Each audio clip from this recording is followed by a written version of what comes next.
A very warm welcome. You're watching CNN News 18 Global with me, Akanksha Swaroop. We begin with our top focus on Pakistan as trouble continues to mount for former Pakistan Prime Minister Imran Khan as the nation plunges deeper into a democratic mayhem. Khan was handed over to the National Accountability Bureau for 8 days in the Al-Qadi trust case, a day after his arrest from outside the Islamabad High Court. Earlier on Wednesday, another legal jolt hit Khan when he was indicted in the Toshakhana case. Meanwhile, during the hearing, the court reserved its verdict and granted Pakistan's National Accountability Bureau an 8-day physical custody of the PTI chief. Further fueling the legal crisis, according to multiple reports, Khan's close aide, Shah Mahmood Qureshi, was also arrested. However, the former Pak foreign minister and the PTI vice chairman has now tweeted refuting these reports of his arrest. Ahead of presenting Khan before the court, security at police lines in Islamabad was tightened with heavy deployment of police officers as violent protests across several cities in Pakistan continues. That also includes the Radio Pakistan Peshawar building being set on fire. The response that was given by followers of Mr. Imran Khan have, I think, created a great embarrassment for their own party and for him. The worst kind of demagoguery, the worst kind of fascism that is being demonstrated by a leader. He has chosen a path of spreading anarchy, chaos, and destruction in the country only to protect himself from accountability. This case in which he has been arrested by NAB is a case of graft, a case of embezzlement, a case of corruption of 160 million pounds, which is 60 billion Pakistani rupees. This is unacceptable. This should be unacceptable to the courts as well. We demand from the judiciary to intervene and take action against those who arrested him. People of Pakistan have rejected this illegal arrest. It is not acceptable to them. Is there rule of jungle in this country? We must raise our voice. We must stand with the fundamental human rights of the people, and judiciary must intervene. It is also contempt of the court. When they arrested him, there was no case against him. And he was appearing for his bail before the judge, and exactly before that, they arrested him. आलम इस्लाम के leader को गिरफ्तार किया गया और उन पर तशद्दुद करने की इतलात आ रही है दौरान गिरफ्तारी। ये किसी सूरत काबिल कबूल नहीं है। इमरान खान हमारी रेड लाइन है। इमरान खान इस मुल्क का, पूरे आलम इस्लाम का निडर वाहिद ईमानदार लीडर है और उसने कोई गुनाह नहीं किया। उसने कोई लाखों करोड़ों अरबों रुपए लोगों के नहीं लूटे। वो कोई दौड़ के नहीं गया, किसी दूसरे मुल्क में जाके बैठ गया। मैं पूरी कौम से, सब कारकुनों से और सब अवाम से, सिर्फ कारकुन नहीं अवाम से ये डिमांड करता हूं कि आज बाहर निकलें। अगर आज हम बाहर ना निकले, ये मुल्क हमेशा के लिए इन चोरों डाकुओं के हवाले कर दिया जाए। अजीम पाकिस्तानियों, आज आपको अपने घरों से निकलना होगा अपने अजीम कायद इमरान खान के लिए, जो आपके मुस्तकबिल की लड़ाई लड़ रहा है। आज घर कोई ना बैठे। आज अगर आप पाकिस्तान को हकीकी आजादी की तरफ माइल करना चाहते हैं और एक नए पाकिस्तान की दाग बेल डालना चाहते हैं, तो निकलिए अपने बच्चों के साथ, अपनी फैमिलीज के साथ, अपने साथियों के साथ और इजहार यकजहती कीजिए इमरान खान के साथ। इनकी अकल जवाब दे गई है। ये गुंडागर्दी है, फस्तायत है, बदमाशी है और इससे इमरान खान हीरो बनेगा, ये जीरो बनेंगे। वो मुकद्दर का सिकंदर बनेगा। डर सिर्फ इस बात का है कि ये जेल में उसको स्लो पॉइजनिंग ना करें, क्योंकि इमरान खान का ये मुकाबला करने से आ रही हैं। इमरान खान ने इन चोरों और लुटेरों को, जिन पर मनी लॉन्ड्रिंग के केस थे, अपने केस खत्म किए।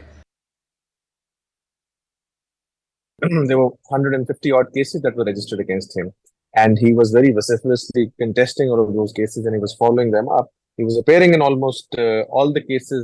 Every second day there was a hearing. So yes, these cases are to be faced now. But however, I must say that the way he was picked up from the Islamabad High Court, and even the judgment is out, which sort of spoke about his arrest, though it has declared his arrest legal, but it speaks volumes about how the entire thing was carried out.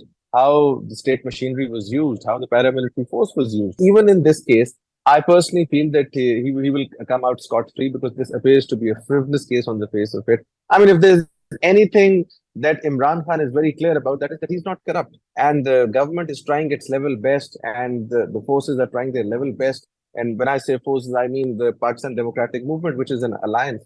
They are trying their best to make out a corruption case against him, so the same sentiment can be floated. But I don't think so they will be successful. You can carve out other cases on Imran Khan, but certainly not the case of corruption. Pakistan's anti-corruption agency arrested former Prime Minister Imran Khan at Islamabad's High Court on Tuesday, sparking violent clashes between protesters and police. Footage of his arrest shows paramilitary forces in riot control gear, leading a surrounded Khan into a black van. His arrest comes a day after the military issued a rare rebuke of the former Prime Minister for continuously accusing a senior military official of attempting to assassinate him. Shortly before his arrest, Khan posted the following video online. In it, he says he's prepared to go to jail, but he adds that there are no cases against him that would warrant an arrest. Khan's PTI party immediately called for mass protests. Hundreds of supporters blocked streets in Khan's hometown of Lahore, where police have been put on high alert. And in Karachi, police fired tear gas at demonstrators who were throwing stones. Footage shared by Khan's party also appeared to show one of his lawyers being treated for what appears to be a head injury he reportedly obtained during a police scuffle. The former Prime Minister was ousted from power in April 2022. Since then, he has been tirelessly campaigning for an early general election, despite having been wounded in November in a gun attack. But if convicted this time, Khan faces being barred from holding public office. Khan's arrest comes at a time when ordinary Pakistanis are reeling from the worst economic crisis in decades.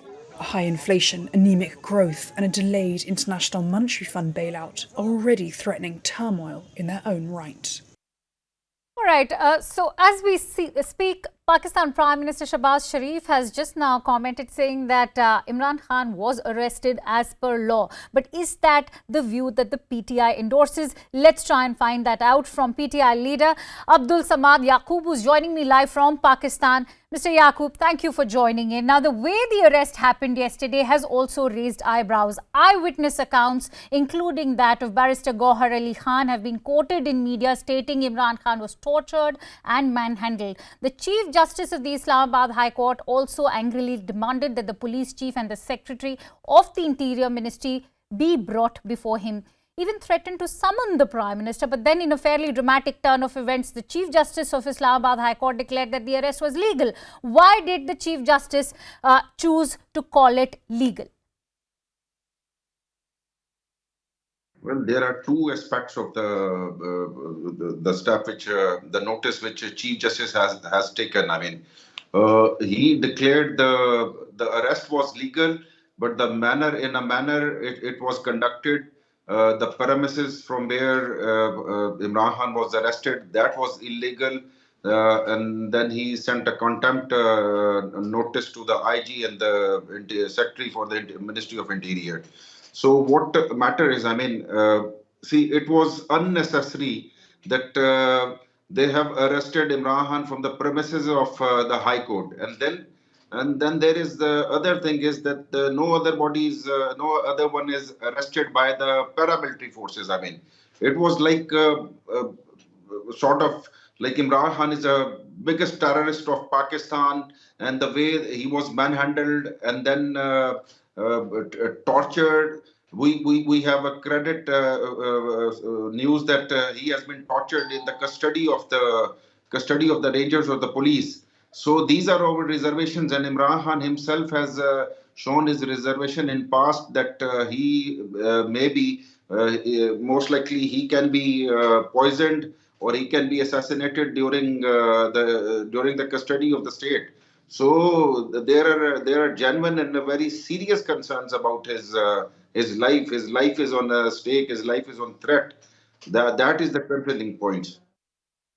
Mr. Yaqub, the Chief Justice declaring that the arrest was legal. Many within your party are speculating that that was done under pressure from the army. Do you believe so? Well, Chief Justice has not quoted that this was done under the pressure of the army. No, certainly not. But see, nobody is above the law. Even Imran Khan himself. I mean, he is a law-abiding citizen. He was appearing in multiple cases, which is, I mean, he has 140 cases against him, and it is humanly impossible for someone to appear in the multiple courts, but yet he was appearing in all cases. He was cooperating with the investigative agencies. Yet, I mean, what we believe is that NAB is just a puppet. I mean, he was arrested on the behest of the Pindi. And he has already mentioned, he has already accused the serving Major General and the serving Brigadier. So things are evident, everything is clear that who is behind the arrest, who on whose behest this arrest has been done. Mr. Yaqub, it's interesting that you mentioned the credibility of NAB. Having said that, it is known to be one of the most infamous institutions which even Supreme Court judges have declared that has been created for political engineering. We know that it was created by the late Pervez Musharraf. Even Imran Khan is accused of using it to arrest other former politicians like the current Prime Minister Shehbaz Sharif, former Prime Minister Ehsan Iqbal, even Asif Ali Zardari and many others. How do you react to allegations that Mr. Khan is getting a taste of his own medicine? Well, as you have mentioned that NAB was founded by the Pervez Musharraf, but the fact of the matter is, I mean, I don't disagree that NAB is usually being used against the politicians, and this is the fact that we cannot deny it. I mean, in past, yes, it has been used against a politician, but this time, I mean, I mean, even if not, I mean, even if he wouldn't be arrested by the NAB, he has multiple cases. I mean, he has a case against him for the illegitimate doctor, then the blasphemy case, then the high treason case, then the terrorism case. So, I mean, when you are facing 140 cases, I mean, you can be arrested with under any case. So the purpose, the intention was to arrest him and to eliminate him politically or physically. I mean, it is the main agenda actually. Right. Mr. Yaqub, we've seen rampant arson and violence all over Pakistan. Dramatic visuals of Radio Pakistan's Peshawar headquarters being set aflame as well. Has the Pakistan Army deliberately adopted a soft approach in clamping down on the violence on the streets of Pakistan? Well, yes, because PTI workers are showing their outrage against the institute, against the army, and they have targeted the Corps Commander House and the Army Institute's buildings.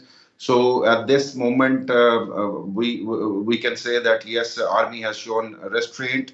I mean, they didn't resist it. Otherwise, the situation would have been further worsened. I mean, if they could have resisted, they could have opened the fire against the way police has done it. The police has fired on the crowd straight bullets. So far they have shown some wisdom that they have restrained it, and we expect that they will keep restraining it.